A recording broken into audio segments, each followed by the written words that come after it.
everyone, and thank you so much for joining us today. Today, Diana Drummey will be presenting Gardening 101. She will talk about the basics of gardening and will be discussing microclimates in your yard, choosing plants or horticulture for your yard, garden pests, soil, and amending your yard soil. Diana has been a master gardener since 2016 when she attended classes through UCSD Extension to become a master gardener. What Diana enjoys most about gardening is how much joy she gets growing a garden, harvesting what she has grown, trying new veggies or fruits, and maintaining or changing plants in her yard. Diana tells us, "It brings me so much peace to be in the yard.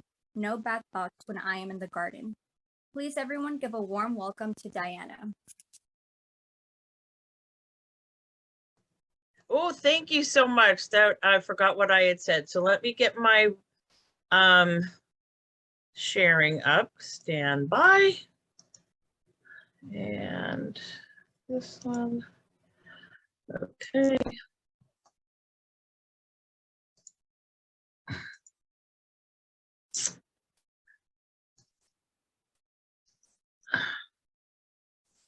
I just want to make sure that you all can see the screen where it says beginning gardening practices.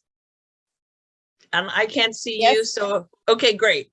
And then I've got my notes on the right. So thank you so much for having me. As you was introduced, I've been a master gardener since 2016. Prior to that, I was a police sergeant for the city of Coronado and worked for the city for 25 years. So law enforcement's in my background. I was at Chula Vista PD prior to that as a reserve officer. So I went a different direction when I retired, and I'm loving this. I love being a master gardener. I'm a flower show judge, and it does bring me much joy. And one of the other things that I like to tell people is my birthday is Earth Day. So I love being out in the yard and gardening and saving our planet as best I can. So let's get started. So as we said, I'm going to talk about climate, soils, pests, and plants. The best way you can take care of them. I've done a lot of it in my own yard, and like everything, it takes a while to keep learning things.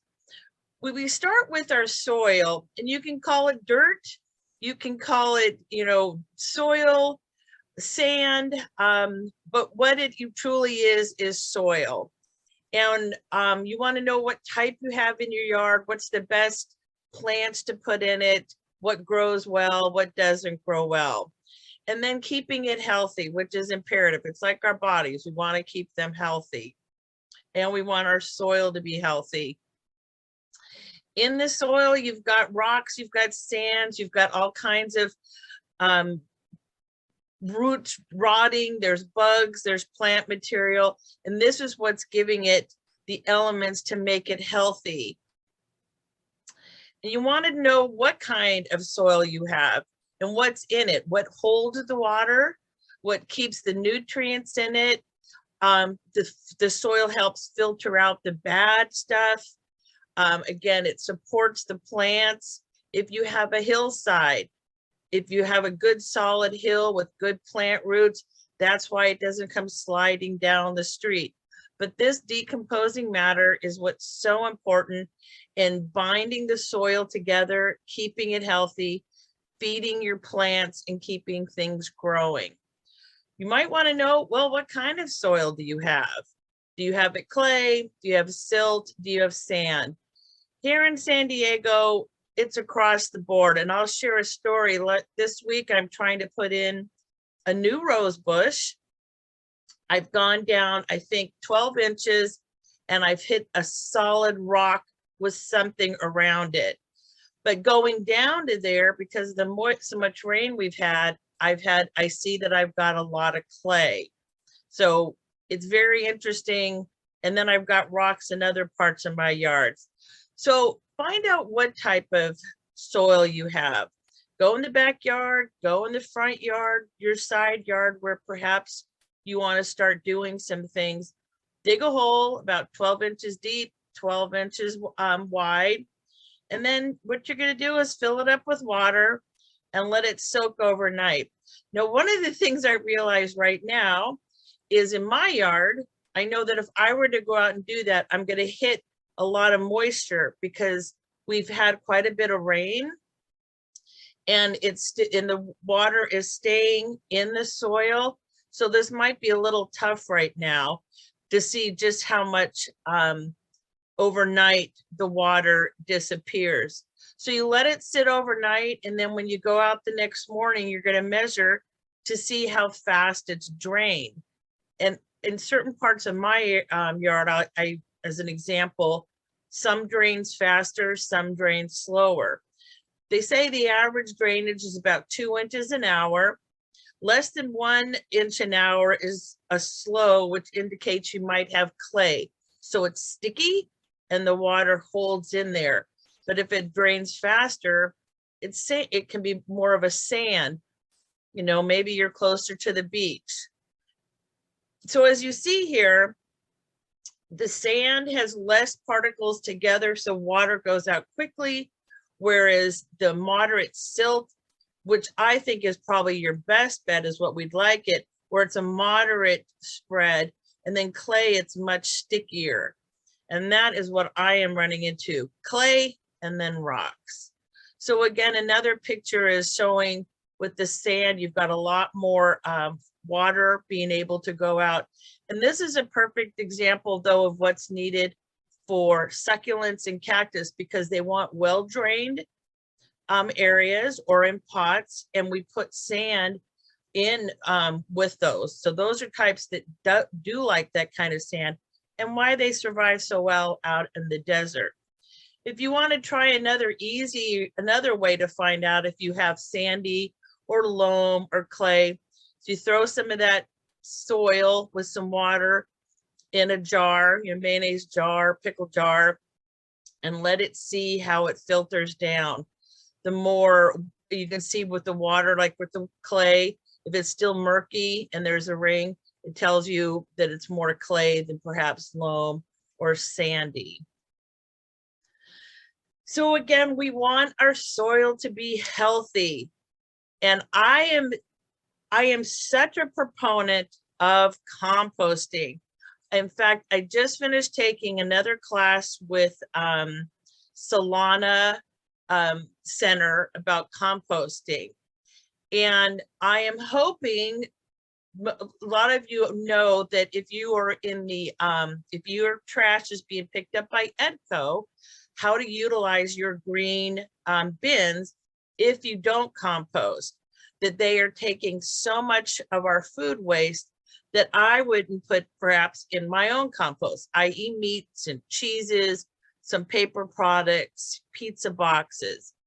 There's the vermiculture, which is the worms, which I have not tried yet, but I do want to try that. But I have 3 composts in my backyard. Although I'm the only person, I don't always have a lot, so I get some from my neighbors, but I do have a lot of plant material because I'm cutting things and trimming things back. But again, if I can just, my biggest passion right now is composting and how little trash I put out, and trying not to have, you know, impact the footprint, my own footprint on the world. But even though, although I do the composting, sometimes you still need some amendments. For example, with hydrangeas, they like lots of acid. So you might look at some amendments that you find at Home Depots or the Lowe's, Armstrong nurseries, because that's a plant that I don't have enough acid in my compost. So it is important still to look at that. And I also don't have enough compost also to fill up all my raised beds as the soil starts to deteriorate a bit. So you want to look at it, and once you get your composting going, this soil is so rich, and it's just so great to throw into a potted plant, or if you're putting a new plant in the ground, to have the mixture of what's already there with this new soil. But to keep those nutrients in there and the moisture, mulching really is imperative. And there's just a variety of things to utilize. Obviously, there's rocks, there's shredded wood, there's dark colors, there's red colors. They're chopping up the tires now and using that. It's just a matter of finding what you want to do and what you like is best. I'm using straw. I've used the ground bark. I've had a dump on my driveway of chopped up trees. And I've done a little bit of the DG and some stones. But again, it's key that when you're mulching, if you're putting in a new tree or new plant, you don't want it so close to the tree, because you don't want to suffocate it, and you don't want it to get wet. You want there to be some air around there. And if it gets too wet, you can start to have some molds. Here's a great picture of somebody's garden where they've got a lot of straw. I've done something like that. Mine are raised beds because I'm trying to keep the gophers away. And it also makes for cleaner paths and keeps those weeds at bay. But you're always going to have weeds, unfortunately. So again, our soil is full of life. And once you get, again, if you get that compost growing, all the things that you'll see in there, how fast it breaks down. Take some classes with Solana Center. It's an amazing class. There's down at Chula Vista at the, which I can think of the name of it, it's down by the water. They put on a class regarding composting. So a great thing to look into if you haven't started it. So I'm going to go through this because this is a lot of reading, but climate zones have an impact on what you want to put in your yard, where you live. I think what's so nice about us is living in Southern California, and I'm assuming most of you that are listening are from SoCal, but perhaps you're not. So you've got to look at what weather's like. I'm in the La Mesa area, so it gets cooler during our winter months, so I have to be aware of what's going on. But with our climate zones, and I'll talk some more later, is within your own home and yard area, you're going to have some little microclimates there.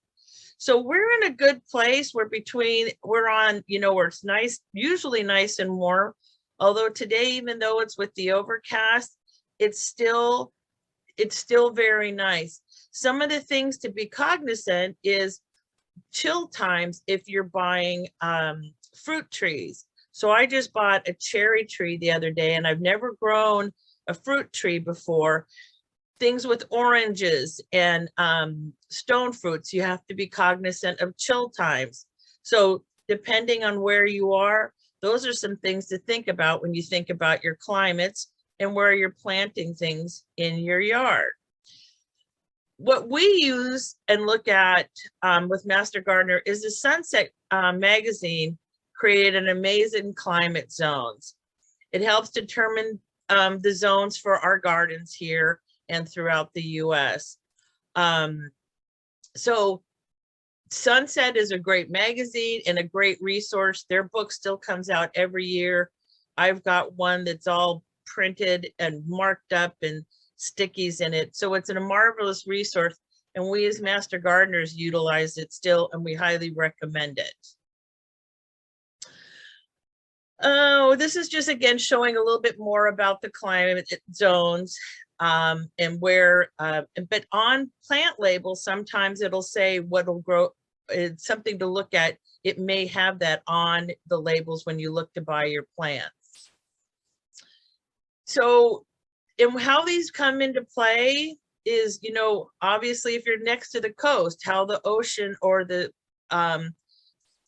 wind is affecting you. If you're further inland, is there hills, valleys? Are you at the desert?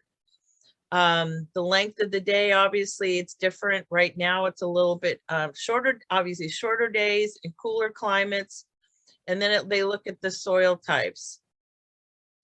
So you know, how the sun's coming in. For example, with my house, I'm east-west facing.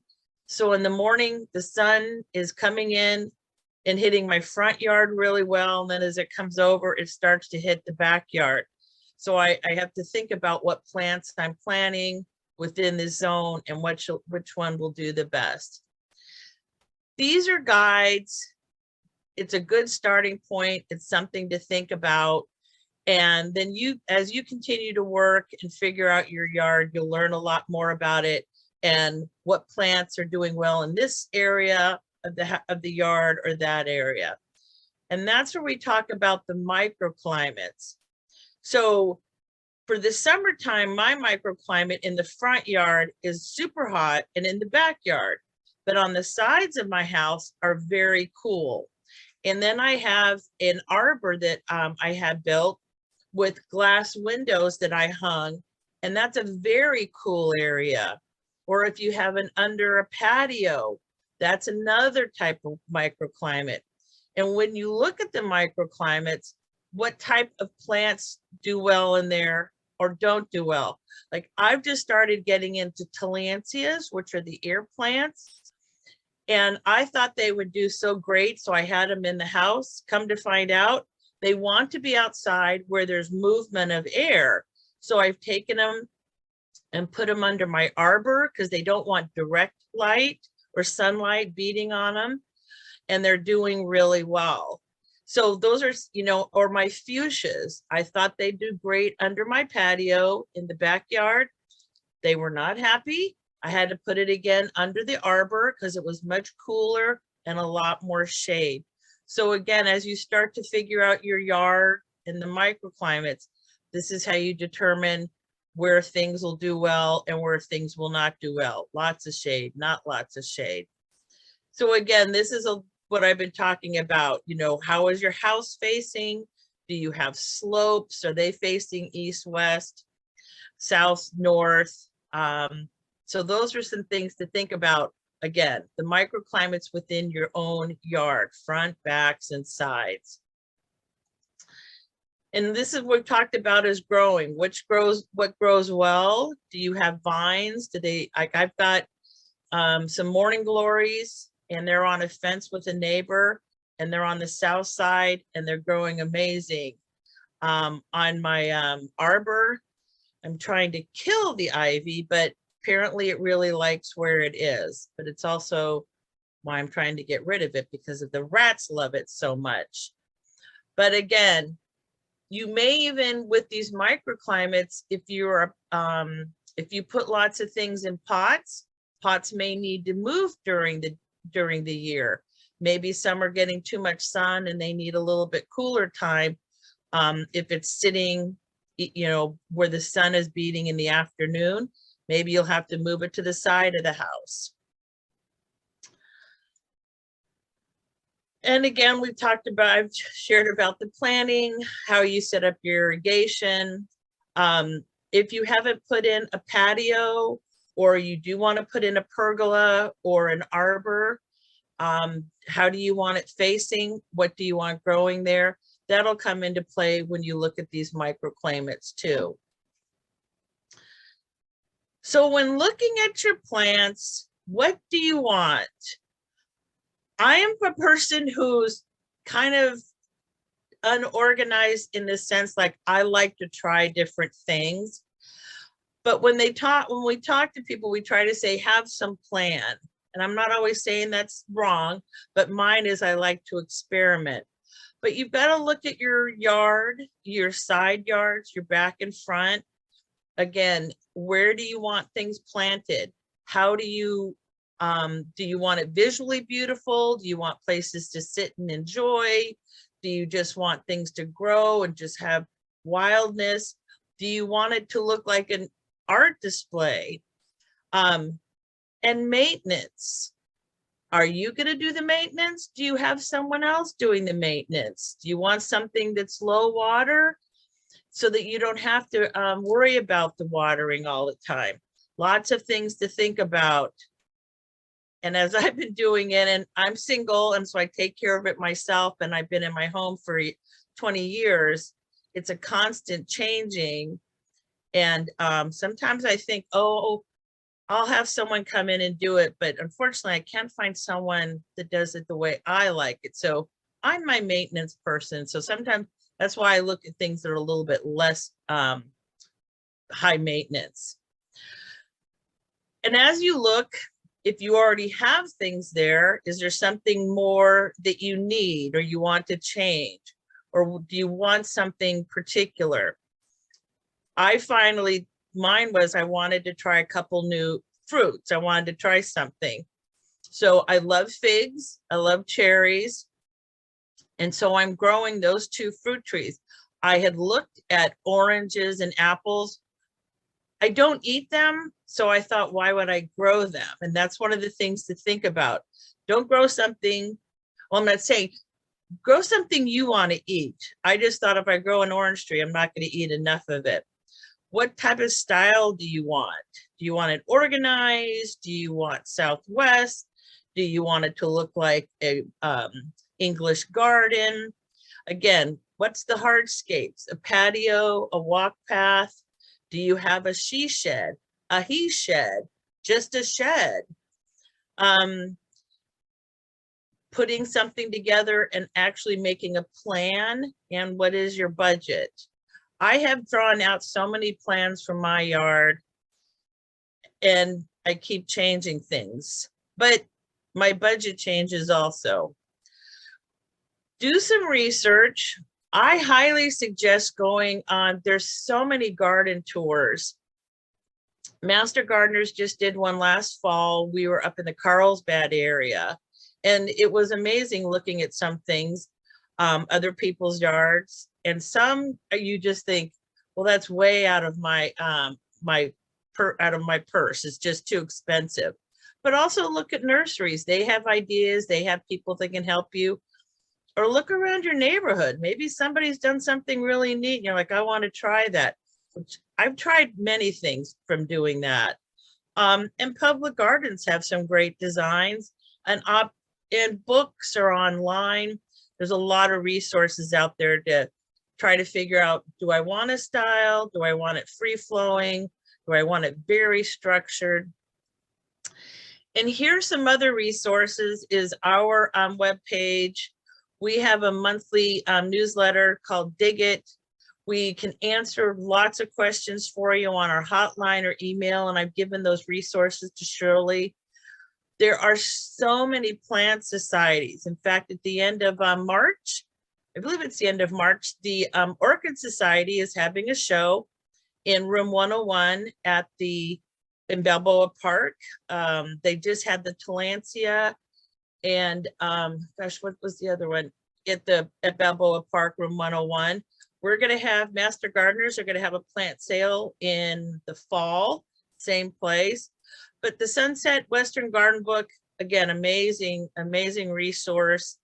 Any other garden books, looking at authors locally, and San Diego Home and Garden. There's also garden clubs to be involved in. I'm in the Crown Garden Club in Coronado. There's one in Point Loma, La Mesa, San Diego. I mean, Bonita. I could send you to so many. Going to flower shows. For example, Coronado, I am chairing our flower show in April, and it's our 100 years. And we have all kinds of things that people can participate in and talk to and learn more about gardening there. So as you're doing your research, be aware of any restrictions. Do you live in a condo perhaps, or even a planned community, but there might be HOA rules or restrictions? In my backyard, I have to be cognizant of the electrical poles that are there. So between my neighbor and I, we've got this kind of space in between that I know I can't go. We have a fence between us, but I have to be aware of it. And the example is there's 4 yards that come together, and recently this huge queen palm had been growing and had been falling on the SDG&E lines. And it got so bad, they kept coming out and cutting it. And finally, it became invaded by this beetle that's been invading the queen palms in San Diego, and they just had to cut the whole thing down. So just a lot of things to be aware of, as well as respectful of your neighbors.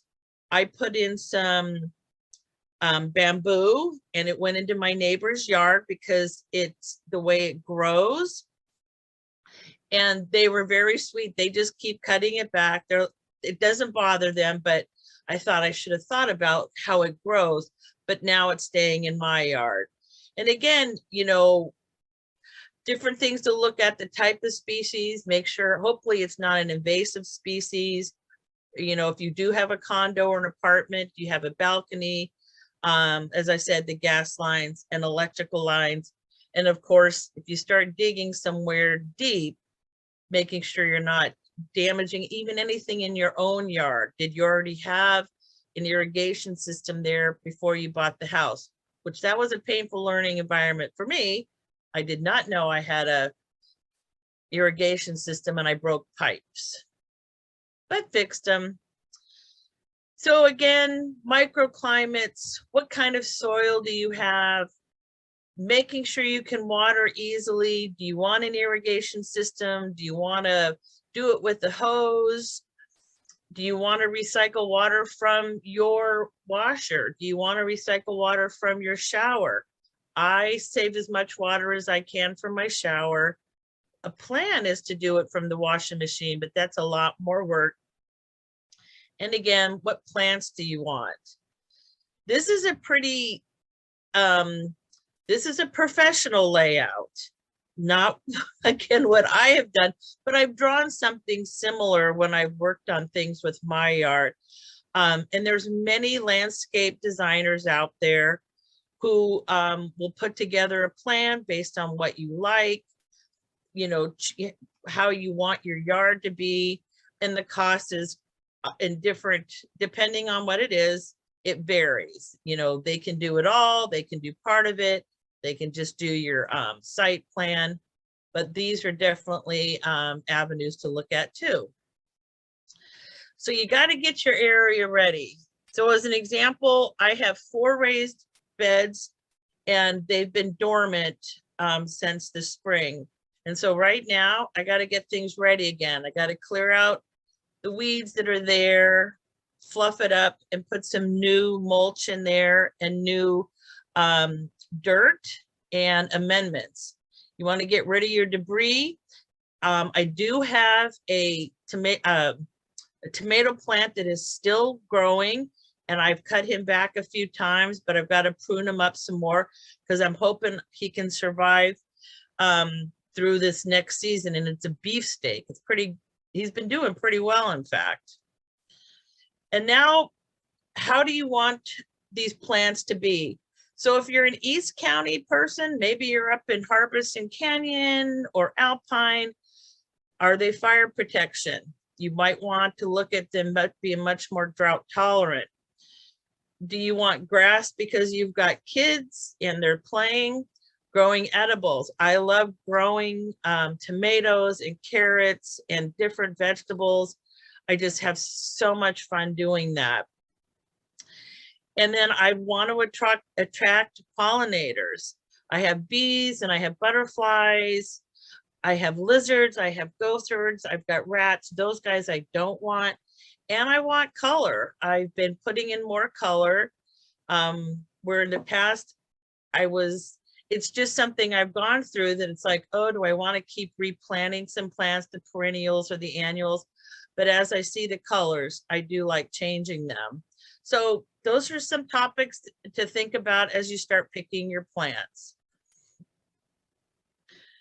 Do you want trees, shrubs, vines, ground cover? Again, perennials, annuals, the grasses. I'll give you some advice. Watch the grasses. That I had one that got started in my yard. I thought it was lovely until I found out it was an invasive one. And it took me over a week to finally get it out. And I didn't like it. It was one of those big papyrus ones. I've also really loved, I thought for quite some time, having just the general ivy growing. but the rats have been out of control. I do have 4 cats who love to go chase, and they've killed quite a few, but it really has become invasive, so I'm cutting that back quite a bit too. So again, what kind of plants do you want to get? What kind of shrubs or vines, etc.? And then of course, where do you go? I highly suggest coming to these different plant societies because they always have sales. Like as I shared, we have our Master Gardener plant sale in the fall because you can get amazing deals. For example, one of the plant I am growing, or I have with the other plant maker, 20 epiphyliums now in my backyard. A gentleman in Poway is selling his house. He has a huge piece of property and he had all these epiphyliums. So I've got them now sitting. We're going to repot them, fluff them up, clean them up, and get them ready for the sale. And what you would pay at a nursery or retail is a little more expensive. It's been a while since I bought some things at a regular nursery, but I did when I bought my cherry tree and a couple new roses. But there are places to buy things. Be aware when you are buying them, you know, are there refunds if they're not a quality material, plant material? I know, I believe Lowe's takes them back, and Home Depot and Costco. Look at seeds, look at catalog seeds and things on the website. And again, these different societies that have sales, because people grow them in their yard, and then they want to sell them to raise some money for their society. So when you're looking, you got to read the labels. It's like when we go to the grocery store, you want to see how much fat or salts are in things. If you're on a diet, you know, is there gluten?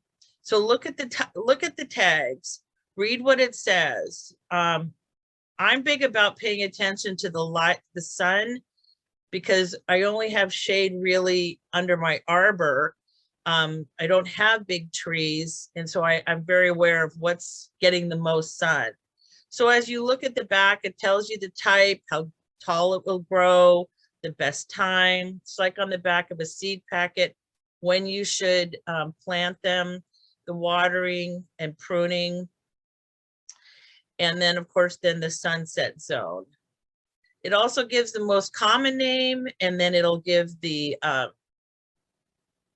Latin names. If you, for example, grow something and want to compete in the flower shows that are coming up, for example, in April, there's the Coronado one, the Dos Valle and Poway. You need to be able to identify your plant by the Latin name and its common name. I highly suggest participating or going to these shows. They're really marvelous. And then when you're buying your plants, be aware of what you're seeing there. You know, look at the plant. Can you see if there's weeds in it? If there's pests on it, you don't want to bring those home. If there's too many blooms, maybe it's a perennial or annual, it's already seen its best day. Obviously, you don't want this with the weed, with the root bound. So be cognizant of those things when you're looking at them. And try not to buy too much. I know I've done this. I've got a Honda Element, and I'm amazed what I can put in the back, because what I've done is I buy it and I'm so excited that I don't even get them into the ground, and they don't get watered enough, or they didn't make it through getting out of the pot. So just be aware, less is more. You can always go back.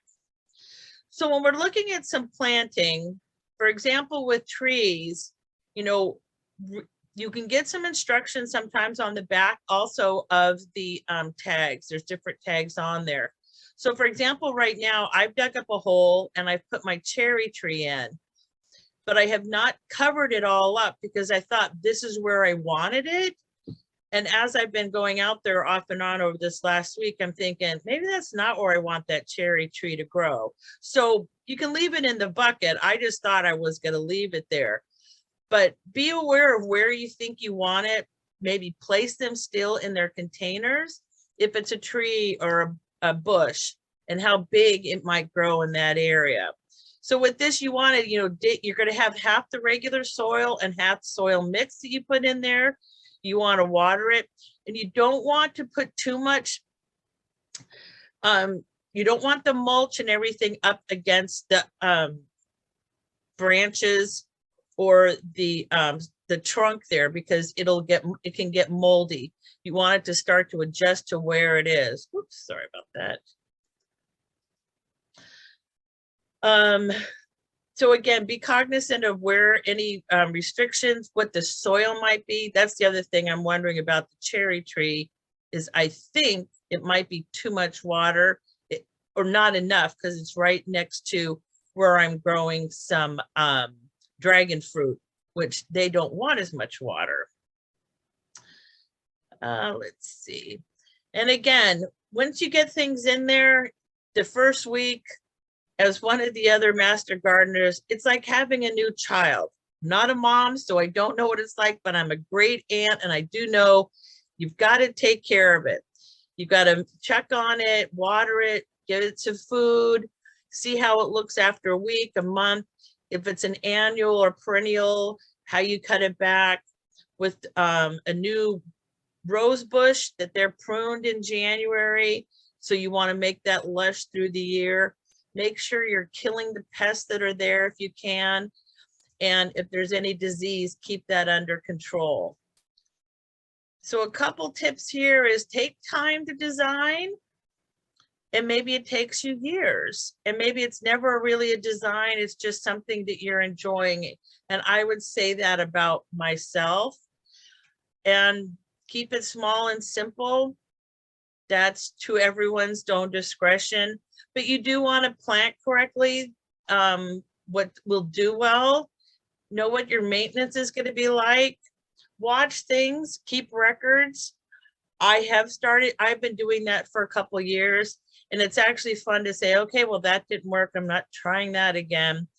And just have fun with it. Truly, like I said, I do enjoy it. I was out this morning just before this class, putting in another dragon fruit, because that's my other I've got a couple growing, and I just love them because they're very expensive in the grocery stores. Then there's the pests. We've got the birds, the mammals, the reptiles, the insects, the snails and slugs, and then of course, plant disease and weeds. We all have them. The best thought is, it's inevitable that you will have them. They come in many forms, like these little critters. And it's not like, when will you ever not have them? Nope, you're always going to have them. So this is a gopher on the left, and then a rat. And as I shared, I have 4 cats. And because of the rain we've had, I believe my gophers are starting to, their homes are getting flooded. And so they're surfacing. I've had many of treats brought to me from my cats. They've killed quite a few. I'm quite proud of them, but I don't want them as gifts anymore. There's lots of ways to rid yourself of them. And the other part is, are you able to tolerate them? Personally, I am no longer able to tolerate the rats or the gophers. Then there's aphids. If you've got a hibiscus, you highly likely you'll get aphids. And of course, there's snails. Those are everywhere, or slugs. Then there's the mildew that you can get from moisture. Perhaps you're near the powdery mildew because you're near the coast. And then the peach curl. A lot of these have to do with the powdery mildew with too much moisture, and it's perhaps if you were overwatering. And then of course there is the dandelions and the yellow oxal. As kids, we used to love to blow the dandelions if we only knew that we were spreading these seeds all over the neighborhood and propagating them. The question again is, how much are you willing to tolerate?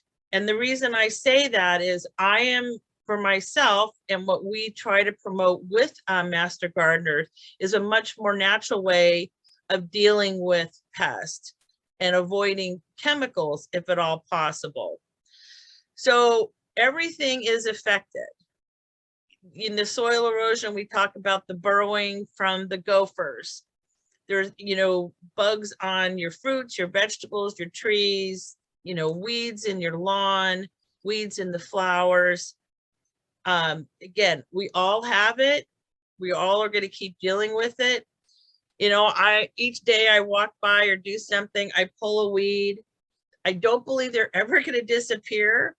I'm not ever going to be weed free or bug free.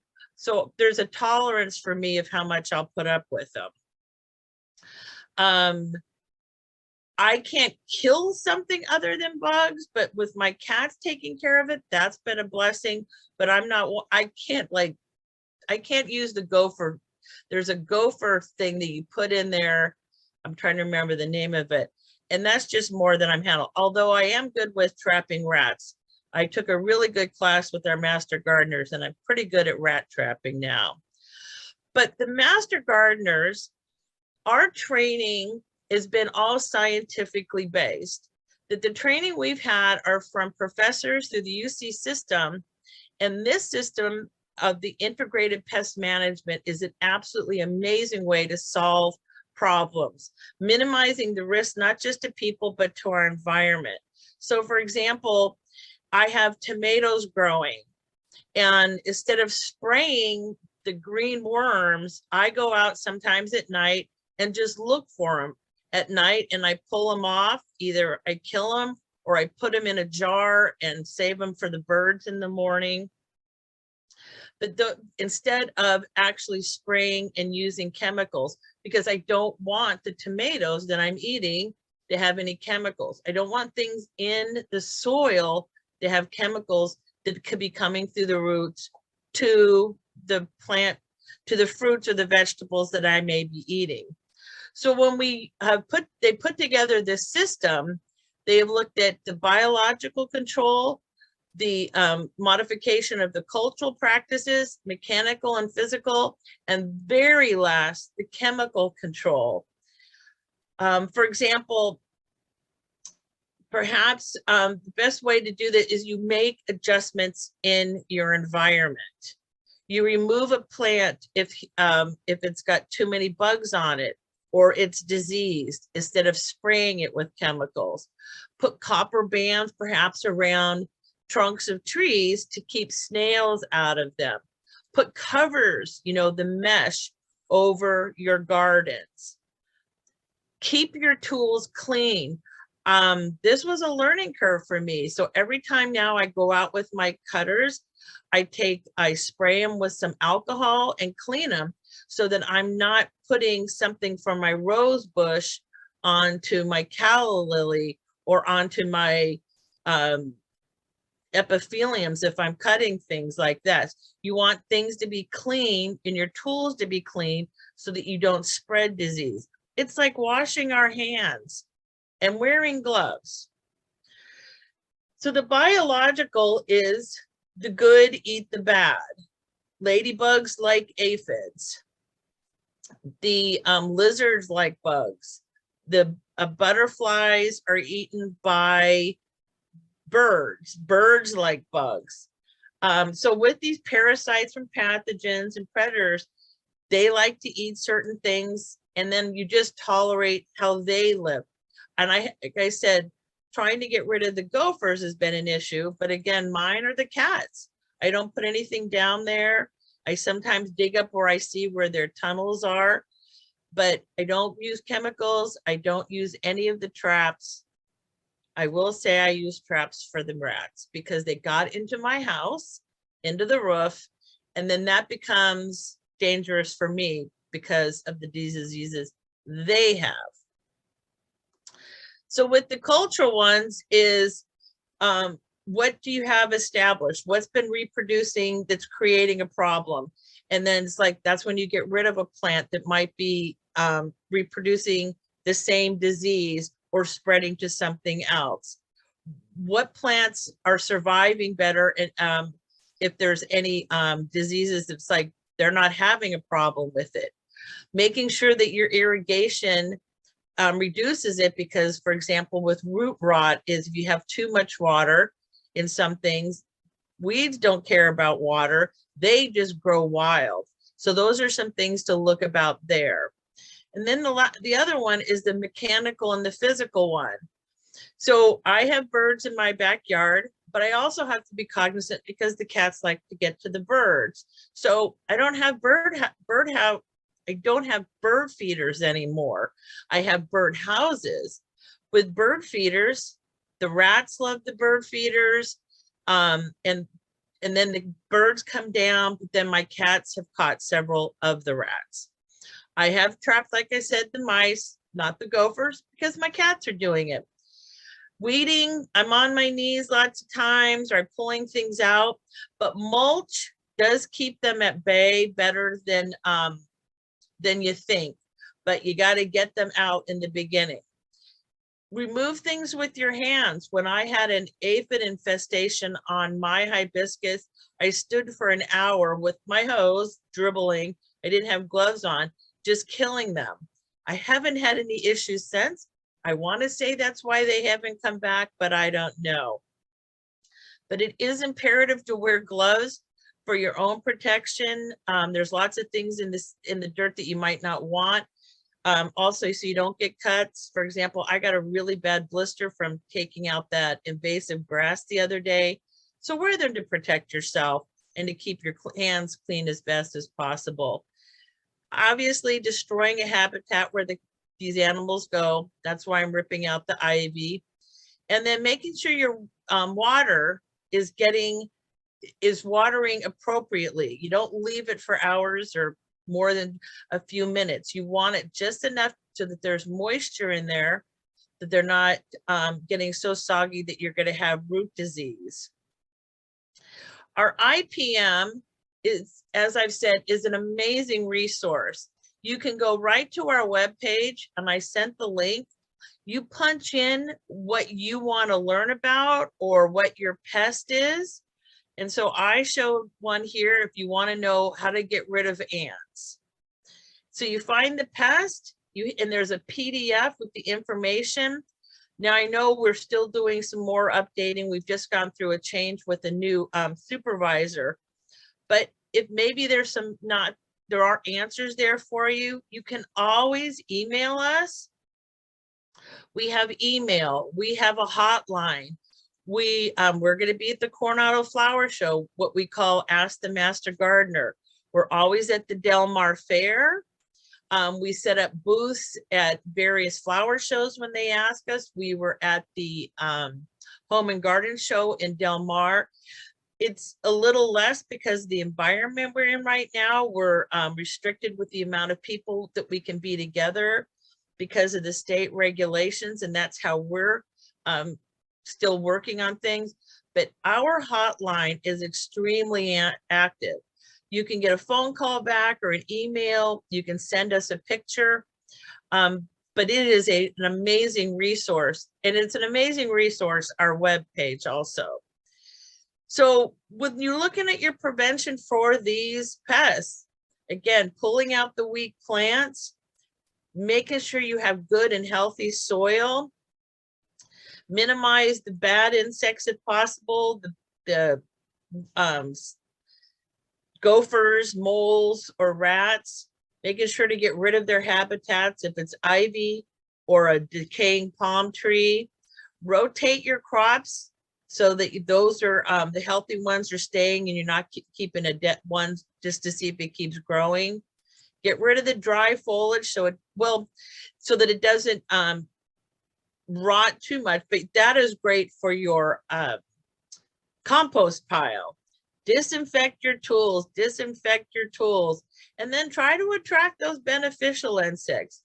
Now, I was given a gift, and I learned this, again, another funny story. The box of the ladybugs, they fly away. So they were there for maybe a day, but then they left. So if they say, if you build it, they will come. If you grow lots of flowers or pollinators, you will get the butterflies, you'll get the bees, you'll get the ladybugs to come in and do what they're they need to do to help you. Like I said, pull things off by your hand. One of the MGs I work with, she puts her bugs at a place where she sees where the birds can come down so that they can get some snack food. And again, you've got your beetles that are the good ones. You got predatory mites. And of course, birds love them. So when we look at the chemical control, this picture I just thought looked like a rainbow. There is, a rainbow of chemicals. There's so much out there. And it's a decision. What are you able to tolerate? What are you willing to tolerate? But people do get to a place where you've tried everything and now you need to try a chemical solution. When you look at the chemical solution, be very aware of what the impact it will have on not just the plant that you're targeting, but what's around it. You don't want any risk to you if you have animals in your yard or the animals that are coming in. For example, that's why I do not put rat poisoning out, because I don't want my cats to get poisoned, or if those rats go somewhere else where they can get poisoned. That a trap is a safer and, for me, a more humane way to get rid of them. And again, cover up these are really neat baskets, or you can buy the mesh. Or these little buggers, I hate them, but the birds love them. So with that, be proactive. We say work with nature, not against it. Having a few pests is something natural. What are you willing to tolerate? Some chewed off leaves, or how much of it? There's always going to be some. Try to get ahead of them so they don't destroy an entire tomato plant. Strengthening your garden's immune system by good, healthy soil, making sure it's getting its nutrients that it needs. And look at the things that are more natural, mechanical, and less chemical way of managing. And excuse me, and again, please look at our resource on the Master Gardener webpage, the Integrated Pest Management. So that's that. I know I have talked a lot and I've not been able to see you all. And I'm happy to answer some questions. I asked Shirley to please feel free to share my email and cell phone number. And I just want to give one other small disclosure because it makes me laugh. I have a master's degree in emergency management response. So we have a disaster, I am locked on, because that's what I did for 30 years in law enforcement. So when it says Master Gardener, I get so nervous thinking, I'm still learning. I'm not a master. So I'm here to help answer questions. If I'm not able to answer your questions, I will get you answers. But I again want to thank you for your time. I hope I didn't talk too fast and you learned a little bit or a lot.